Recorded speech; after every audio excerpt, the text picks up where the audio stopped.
A mysterious plague sweeps the nation, causing people to harm themselves and hallucinate. A science teacher, his wife, and a young girl fight for survival, encountering chaos, loss, and a shocking revelation about the source of the threat. One morning, two buddies catch up on reading in NYC's Central Park, but one of them detects something odd going on in their immediate surroundings. Individuals are behaving strangely, and the girl seated next her starts hurting herself. A construction site 3 blocks distant finds several deceased workers scattered over the floor. Their management is shocked and finds it hard to comprehend what is happening. Meanwhile, Elliot Moore is teaching his science class in Philadelphia when he is called in for a crucial meeting by the vice principal of the school. After gathering all of the instructors, they learn about an incident in Central Park that used a chemical poison that was released into the air. It is requested of the instructors to be vigilant and watch out for warning indicators of physical disorientation and muddled speech. After that, the pupils are released. When Elliot's math instructor Julian finds him, he proposes that Elliot leave the city with his wife Alma at his mother's house in order to avoid any danger NYC may be facing. Elliot then requests that Julian overlook his wife's actions, since they could come off as strange. Then, Julian divulges a secret that he had been holding.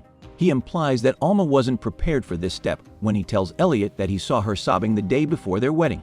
When OT gets home, he finds Alma watching the news and learning about how the poison causes individuals to shut off some portions of their brain, which results in hallucinations and a propensity to hurt others. Elliot prepares a few outfits for their upcoming trip, and after that, Alma receives a call from Joey, to which she chooses not to respond. As soon as they get at the train station, the two meet up with Julian and his daughter Jess. After hearing the tragic news of the airborne infection there, Julian phones his wife right after, only to be comforted to hear that she has already boarded a bus to Princeton. When Elliot approaches Alma, she informs him that Boston has also been affected. The train eventually comes to a halt in Filbert, a little Pennsylvanian hamlet. Elliot walks up to the train crew and asks what's going on as they HUD. They inform him that the train has been terminated and will no longer run. The train's passengers have nowhere else to go, so they all stay at a nearby restaurant to get additional advice on what to do. Elliot spends time with Jess, keeping her company while her father runs to the grocery store. One of the other travelers there chuckles and shows her a video she got from the zoo in Philadelphia. In the footage, a zoo employee is shown voluntarily allowing himself to be mauled by lions. After some time, a guy puts up a TV and a news reporter begins to discuss the impending catastrophe.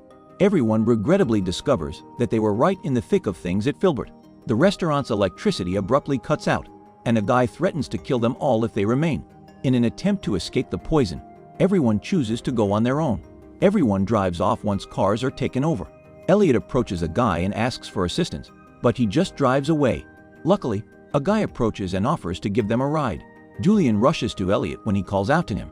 He finds a vehicle going to his wife's location and informs Elliot that he can't get his wife to pick up the phone. Then he firmly determines that Elliot and Alma would handle Jess's responsibilities while he goes in search of a bride. Before running off and getting into the other vehicle, he offers his daughter a hug and a family picture. In a matter of seconds, he starts to miss his daughter. As the three arrive to the nursery, the owner informs them that he has to pack a few items before they can go. Then he tells them that he may be able to figure out what's triggering all of these odd assaults. According to him, plants and trees have the ability to release toxins, thus they could be to blame. When Julian and his company get to Princeton, they see how strange everything is. They quickly shut off all of their car's vents after realizing the poison has taken hold. Then Julian tries to divert their attention with a mathematical puzzle. He asks them how much they would have at the end of a month if he gave them a penny and doubled it every day.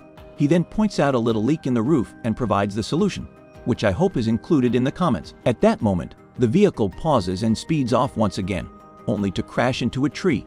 Even though Julian makes it through the collision, the poison still infects him, ultimately leading to his death. Elliot and the gang, on the other hand, see something in the distance as they leave town. Elliot takes a closer look with his binoculars and notices that the corpses are motionless. After telling Alma to give him the map, they all return to the vehicle and take a different route. They veer off course to avoid contracting the infection. They are halted after a respectable length of time by military agent Private Oster. He tells them not to travel that route since his base was already infested. The wife of the nursery owner goes to talk to a few more automobiles that she notices arriving from the other two roads. Elliot sees a missed call from Joey on Alma's phone while he keeps trying to reach Julian, but he ignores it since he's more interested in wondering whether the trees may really be the source of the poison. Upon learning that all the neighboring regions have also been affected by the virus, Private Oster advises the group to wait where they are. Eventually, many more survivors who were escaping the surrounding areas join them. Once everyone discovers that the town has been severely damaged, one of the survivors talks to her daughter at Princeton. The daughter starts to say meaningful things over and over again while she is still on her mother's phone. Speech that seems confused turns out to be a warning sign when the daughter passes away shortly after. Elliot realizes he has lost his buddy after learning about Princeton, adding to his worries for Julian because he was unable to get in touch with him. When Jess discovers that he is mourning alone, she chooses to kiss him. The two then lament the passing of their father and close buddy. The proprietor of the nursery tells Alma later on that plants may produce chemicals to target certain threats, that all plants can interact with trees and shrubs, and that it could even be the result of nature. After talking with Elliot about their strategy, Private Oster calls the group together and says they should find a secure place to wait. After that, the bigger group splits off into two smaller groups and starts walking into a neighboring county, while Elliot, Alma, and Jess go cautiously through with their group. Owner of the nursery and Private Oster act in the same way, but problematically, they see wind blowing in their direction. The nursery caretaker glances at those in front of him, seeing the peculiar behavior of the private. Elliot and his party then hear many gunshots as the wind begins to blow in all directions. This makes Elliot think. He notes that the other group was larger than theirs, that the plants might be the cause, that people are igniting the plants while they are not, that something in the field might be releasing the toxin when there are too many people in one place, and that the plants are responding to human stimulus. As he expresses his desire to keep ahead of the wind, it picks up speed, causing them to split off into three groups. But ultimately, Elliot and his friends are fully exposed to the wind, which has finally caught up to them. Amazingly, however, they escape unscathed and continue on their journey, perplexed. As they come upon an abandoned car, Gary and Josh say hello.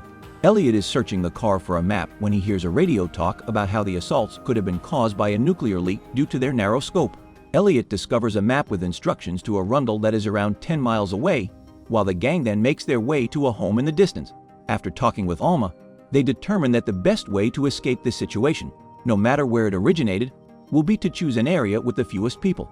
Drawing inspiration from the proprietor of the nursery, Elliot communicates with a plant in the space to reassure it that they are harmless.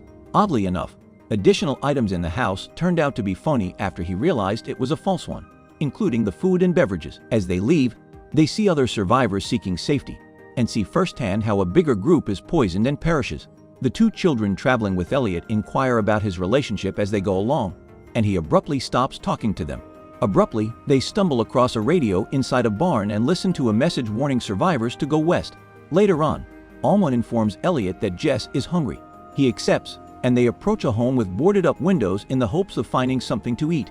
The other youngsters suggest breaking in while Jess is shoved onto the swing. However, they are stopped short when they see somebody inside and inquire for food.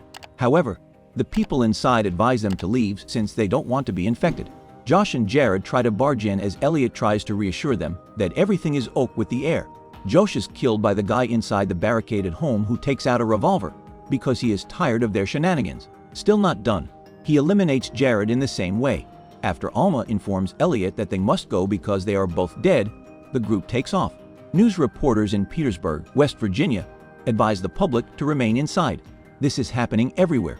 In Florida, a professor says the situation will be most delicate tomorrow. In Nebraska, men armed with guns hear the same reporters speculate that the CIA might be involved and that barricades have been put up from Maryland to Massachusetts. While meandering across the countryside, Elliot, Alma, and Jess stumble upon an abandoned house without electricity. Elliot discovers an old lady introducing herself as Mrs. Jones as he explores the property, even going so far as to go there. Elliot and the other two are invited inside for dinner by her. Despite her strange appearance, the gang is simply happy to have some food and shelter. They attempt to tell her about the peculiar epidemic when they learn that she lives alone and has no touch with the outside world. She firmly says that she doesn't care and prohibits them from telling her anything. She does, however, thankfully let them stay the night at her house. Elliot and Alma mutter to each other after Jess goes to sleep that they will have to tolerate Mrs. Jones's peculiarities, if only for the evening. She accuses them of having ulterior goals as the sound of cracking floorboards alerts them to her approach. She looks away as Elliot tells her they didn't intend to hurt her. Elliot finds himself alone when he wakes up the next morning and makes his way downstairs. When he peeks into Mrs. Jones's bedroom, she becomes enraged and tells him to leave right now before going outside. She discovers a doll in her bedroom. When Elliot discovers that she has contracted the poison, he follows her outside to clarify the situation. He rushes inside, closes the door, and cries out for Alma. While Elliot struggles to rescue himself, the virus forces Mrs. Jones to repeatedly smash her skull against various windows across the home. Then, as he moves gingerly through the house in search of Alma and Jess, he discovers that they are in the spring house across the backyard. Elliot reminds Alma to close the window and door to keep herself secure, recalling that Mrs. Jones told him last night that there was an underground communication tube between them. Elliot apologizes to Alma for not being able to help them, and she knows that they may not survive since Mrs. Jones was infected on her own. The two carry on their chat via the talking tube, fondly remembering their initial meeting and forgetting about their continuing argument in the face of oncoming disaster. Elliot decides he can't finish his life without Alma, so he moves towards her, and the two of them leave the spring house together. They meet in the backyard and are perplexed when, in spite of the strong wind around them, they are not impacted by the poison. Even so, they return inside to wait for a little while more, and Elliot comes to the conclusion that the toxin's effects could have subsided before they left the house. Elliot waits with Jess for the bus as Alma gets her ready for her first day of school 3 months later. Watching the news in their living room, a toxicology expert compares the situation to a red tide and says that plants may be using this as their sole defense against a possible human danger. He claims that because it was mostly done in less than 25 hours, this might be a warning to mankind that a worse calamity is likely to occur soon. As Elliot goes home to her, Alma waits outside to shock him with the news of her pregnancy. While everything seems to be going smoothly here, as a guy walks with his pal in a Parisian park, things take a terrible turn. He notes as they go about their day that everyone around him stops moving abruptly and that his companion keeps saying the same thing, and the story ends with this.